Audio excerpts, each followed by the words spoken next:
त्वम् मूलाधारस्थितोऽसि नित्यम् त्वम् शक्तित्रयात्मकः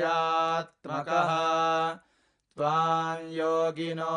ध्यायन्ति नित्यम् त्वाम् योगिनो ध्यायन्ति नित्यम् त्वम् ब्रह्मा त्वम् विष्णुस्त्वम् रुद्रस्त्वमिन्द्रस्त्वमग्निस्त्वम् वायुस्त्वम् सूर्यस्त्वम् चन्द्रमास्त्वम् ब्रह्म भूर्भुवः सुवरो गणादीन् पूर्वमुच्चार्य वर्णादींस्तदनन्तरम् अनुस्वारः परतरः अर्धेन्दुलसितम् तारेण रुद्धम् एतत्तव मनुस्वरूपम् गकारः पूर्वरूपम्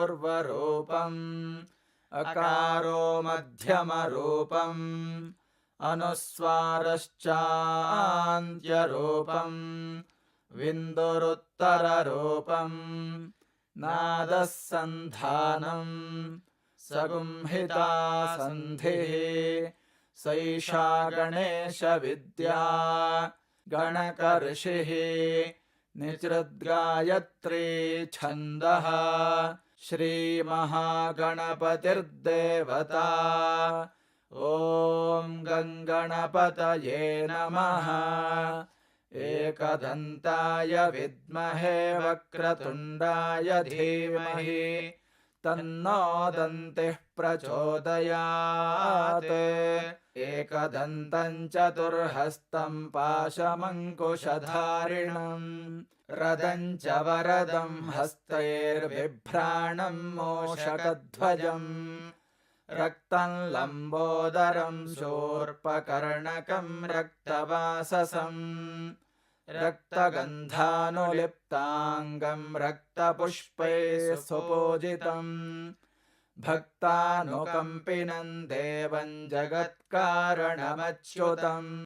आविर्भूतम् च सृष्ट्यादौ प्रकृतेः पुरुषात् परम् एवम् ध्यायति यो नित्यम् स योगी योगिनाम् वरः नमो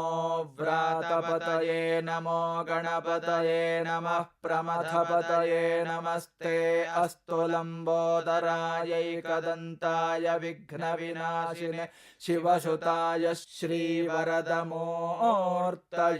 नमः।